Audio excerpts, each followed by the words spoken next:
got a chance to see the new Sean Butler film, Caught Stealing. Let's talk about it right now.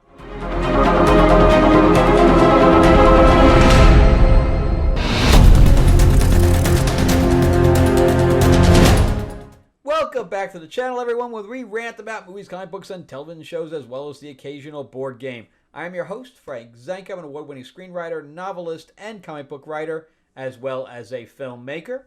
And yeah, we're going to talk about Caught Stealing. So, did I say his name was Sean Butler? It's Austin Butler. Oops, I'm mistaken there already. But it was directed by Aronofsky, Darren, that is, and he was obviously channeling Guy Ritchie here, because this is not like anything he's ever directed before. And I can't say that I like much of what Aronofsky does as far as a director is concerned. He's produced some stuff as well that was okay. But as far as director's concerned, I know a lot of people really like the fact that he's kind of edgy and stuff like that. But that doesn't really go over for me very well. Where it gets so artsy. In fact, I got like one level from him. We were playing board games with this guy who was like one of his best friends or whatever else. And he got Aronofsky on the phone while we were playing games. It was the weirdest thing. How random. But anyway, so going through his filmography, The Whale, I didn't even see. There was just nothing there that I wanted to see about it. Then he did Mother, and I'm kind of skipping around to things that people actually would know. I hated Mother. I thought it was just too weird. I know what he was trying to go for, but it was just too weird. Noah, what the hell was all that? I don't even know what the hell that was. We had like monsters at the end, like rock. I don't know what the hell was going on there. Black Swan, the best part of that was, her, having masturbating with her mother and sleeping in the room with her. I thought that part was funny. But I'm not really the kind of guy that likes movies that have a narrator or a main subject that you can't trust. And it's, taken from that point of view, so you have no idea, what's true and what's not. Again, it's just too off the wall. And Pi, I never saw, and Requiem for a Dream, I heard was really good, but I never saw. And The Fountain, I actually went to the theater because I like both those actors, and I practically walked out of it. It was just too off the wall for me. So I really do not have a fond idea of Aronofsky's work, although I know a lot of people do, but I'm just not one of them. So for me to go to this film, I kind of was going in with more of a lower expectation. But this is nothing like anything that he's ever done before. And I kind of dug it. Again, it was a very Guy Ritchie type of film, a la Snatch and things to that effect. But I am a fan of Austin Butler. I think he's got good range, although he's kind of pigeonholed right now into, that kind of suave, boyish, kind of charm leading man. And I think that he's going to have more range as time goes on. He'll get offered different types of roles because people see that he has a kind of... And it's funny because I thought, up to the point of Elvis, his career was kind of over. He did a lot of television. Like he did the diaries from the Sex and the City. I forgot the name of the main character. But that was a TV show on the CW. That's one of the first places I saw him. He also did like a Sword of Sorcery type TV show. And none of those did well at all. Everything got canceled. So his career was not doing very well. And then he got Elvis, and he knew that if he didn't land Elvis, then his career was going to be done. thankfully he did a really, really good job with Elvis, and I think that, catapulted him into doing other stuff. I think he was in Dune also, I believe. I'm not sure off the top of my head. Then we have Zoe Kravitz in here that plays his girlfriend. And I think that they had some really good chemistry in here. I liked Zoe Kravitz in the Dumbledore thing, although I didn't think those movies were very good. I thought she was decent in it. And, I did like her in the Batman, but she was not Catwoman to me. The girl is 5'2", man. She is 5'2". Catwoman is like 5'7", like a full, at least, if not 5'8", because even when she's next to Batman, she's pretty close to his height, and normally she only has like heels on that are only like a couple of inches tall because she has the boots on or whatever, but the combat type boots. But anyway, I mean, she did a good job acting in it, but to me, she just wasn't Catwoman. But she was pretty sexy in here, I gotta say. I mean, the first scene we see with her, she lifts her shirt up to have a see-through bra on. That's like the first time we see her in this movie. So we do get to see a little bit of nudity and stuff like that. And Austin Butler as well. He goes completely shirtless as well. So we got something for both sexes here. Then we got Regina King, who was always good. She plays a cop in here, and I think that she nailed that one pretty well.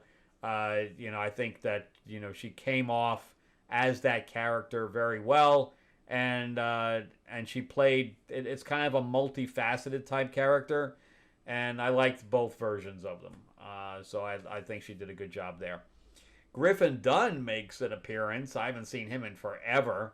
My most fond memory of Griffin Dunne is a movie he did with Madonna.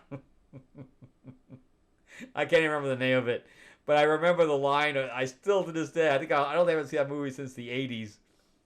And she has this line where she's wheeling him through the hospital or whatever, or standing behind as they wheel him in. And the nurse is asking, "What's his name?" His name is Loudon, and that was his actual name of the character. And then the nurse says, "Well, what's his last name?" And she doesn't know. Madonna doesn't know. So she says, "Clear." So the nurse says, "Okay, his name is Loudon Clear." I thought that was pretty funny. I know it's, juvenile, but I always, to this day, I still remember that one. Matt Smith, he starts out in the beginning of the movie film, and then we don't see him till later. He doesn't have a huge role, but he has a very pivotal one. He does. I think the two of them also have some good chemistry. So they have some good scenes together, and it's funny that Austin Butler is able to match. We have Matt Smith's accent. I think that Matt Smith was pouring it on for the accent as well for his character, but Austin Butler matches it. I thought that was pretty good. So yeah, and then we have Liev Schreiber and D'Onofrio. They play like ascetic Jews who are assassins. I don't know if they have their own family. I don't know if they're brothers. I don't really know what the relationships are. But they also stole the scenes that they were in. So we have a really, really great cast of characters here. Of course, they're all eclectic, over-the-top type characters. And I thought it really worked for this. So the storyline... anyway, before I go into the storyline, remember, too, that I'm a writer myself. But give me a like, give me a thumbs up if you can. If you can't subscribe, please do. Share this video out there. Help me grow the channel out there. And again, remember, too, that I am a writer myself. So please check out my stuff on Amazon. You can just type my name in, or there's a link in the description below.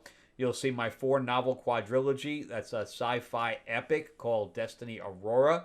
So if you like anything like Guardians of the Galaxy or Star Trek or Star Wars, it's got a little piece of everything in there. So we have a very eclectic crew, and the name of the ship is called the Destiny Aurora. And it was made into a board game, an RPG, a graphic novel. It's also on Audible. All my books are also on Kindle, including my YA fantasy novel called Tales of Ravenor, the Iron Witch, which also has dragons in it, has a full magic system, so you'll like that too if you like the fantasy world side. And then there's my new comic that just launched this weekend called Fairy Tales of Terror. We are fully funded in 48 hours. I launched it late Friday night, and now it is Sunday, and we're already hitting $3,000. The goal was only 2,500. So this follows a psycho Cinderella and a murderous Captain Hook who comes through novels out of this one store in New York City. They are there for nefarious purposes that we don't know yet, and they are leaving a trail of bodies around. And we have Tiger Lily from Neverland chasing them down with the owner of the bookstore to stop them. So it's really, really fun. I think you'll like it, and the artwork is phenomenal. I didn't do any of the artwork, so I'm not like complimenting myself there. Definitely check that out. Again, we're already fully funded, so pre-order yours right now. You can go to the QR code here or the link in the description below. It'll take you right there, and you can see some of the artwork. There's video there and stuff like that. All right, so let's jump back into Caught Stealing. So the basic plot is that we have Zoe Kravitz and Austin Butler are dating. They live in, I forgot what state they live in. Is it New York? I forgot what state they live in. It's got to be New York because they ended up going to Shea Stadium. So it was So the Mets was I've been to Shea Stadium several times since I lived in New York. But anyway, so they're in New York, but he's originally from California. He was supposed to go into the Major League Baseball. He was good enough to go into the majors. However, there was like an incident where he is wounded and can never play baseball again. So he's got this hanging over his head this entire time, and we learn about that as what caused it as time goes on, and through the film. But he lives next door to Matt Smith. Matt Smith tells him, "Can you watch my cat?" The cat's name is Tonic, but I never knew that until I looked at the poster and it had his name on there. The cat gets a lot of screen time. Just if you're a cat lover, you're going to love the cat. It says they go close up on his face and his eyes, many more times than not. So then on top of that, there's guys looking for Russ, which is Matt Smith's character, and he gets stuck in the middle of it's not really a drug deal, it's more of a money deal, but it has to do with drugs and stuff like that. So anyway, he gets stuck in this thing, and naturally Matt Smith's out of town, so they're asking him where he is and what he gave him, and all this turns into a big mess for Austin Butler's character, Hank. And you feel really bad for this guy, because he did not see this shit coming, and it really messes with his life. And there's very little way out of the situation that he's in. And throughout the entire thing, you're wondering how he's going to get out of this thing. Because you really, at this point in time, want him almost to turn into a Jason Statham and just wipe them all out. But that's not this kind of movie, even though that's what I really wanted. Although he does do one fist fight scene that was, wow. I really kind of wanted to see him do action movie and see if he can pull any of it. Because that one scene was, I'm like, whoa. I actually said out loud, whoa. And we have some car chases in here, a couple of things, but he only literally picks up a gun once, and he doesn't even fire it. So it's not that kind of a movie where it's a gun-toting thing. It's more of, the unlikely hero kind of thing where he's kind of just stuck in this situation that he is unprepared for. And he remains unprepared all the way through the film. So I like that. And then we have these Russian guys that are after him, were Ukrainian. I think they were Russians. I think he says they were Ukrainian, but the Regina King corrects him and says, no, they're Russians. And then, of course, we have D'Onofrio and Liev Schreiber being the other group that's pushing into this violent world. So really, really good stuff. I highly, highly recommend this film. It's funny because there's a lot of these independent films now that I've been recommending, right? Eden, I thought was good. Relay, really good. And in fact, somebody said that they were going to go see it based on my recommendation. I hope they like it. You know, I don't want to push anybody in the wrong direction, but I really liked it.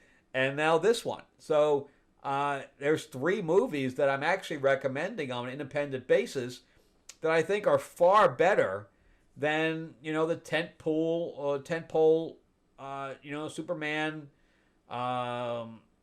Fantastic Four. Although F1 was really good. That's probably the only tentpole. I don't know why I keep saying pool. Tentpole movie that I really liked. But all the other ones, all these, $100 million movies by the studios, you could pass and not care. Everything, I thought everything was very mid. They weren't bad, they were just mid. Where here on the independent side, I think they're generally good. Where I walked out of there going, they did a good job. The actors did a good job. Everybody did a good job. Where everything's not, boilerplate. And some people might say this is kind of boilerplate because it's following that Guy Ritchie, kind of sense. But I was pretty attached to Austin Butler's character. I was very invested in what he was doing. So if you get invested with the character, it's worth seeing. So I definitely recommend this one as well. Again, we have, the cat, we have, Zoe Kravitz in there. And then again, their relationship, I thought, I wish we had seen a little bit more of it, but what I did see of it was good. And then he's got, because of what happened with him, he's kind of, drunk. He's a little bit of a drunk, but he works in a bar. Figure that out. And the scene with Griffin Dunn and all that stuff was good too. I don't know. I enjoyed the film for what it was, and I recommend it. So I'm going to give this an 8 out of 10. Yeah, good stuff. So let me know if you guys have seen it, if you're going to go see it. I have a blind screening tomorrow at AMC, so I have no idea what I'm going to be seeing. But I also kind of want to see Trust. I missed Americana, which I was kind of upset that I didn't get to see Americana, but it was out of my theater already in like a week, and I was on the shoot, so I couldn't go. But Sophie Turner's in that movie called Trust, and it's like playing on Tuesday at like 1 time. So I'm going to try to jump in there and see that as well. Plus, I've seen some stuff on the streamers that I'm going to report about as well. All right. Well, that's it from me. Thank you guys so much for watching. I greatly appreciate it. Remember, give me that like, give me that thumbs up if you can. Subscribe, ring that bell, ding, ding. Share this video out there, and also check out my stuff on Amazon. Just type my name in or link in the description below. And definitely jump into Fairy Tales of Terror. I think you guys are going to really like it. I do sign them and stuff like that. You can also buy them digitally. QR's here or the link in the description below. All right. Thanks again, guys, and have an awesome week, and happy holidays. A holiday tomorrow. I don't even know what the hell it is. All right. Have a good one, man. I'll talk to you guys later. Bye-bye.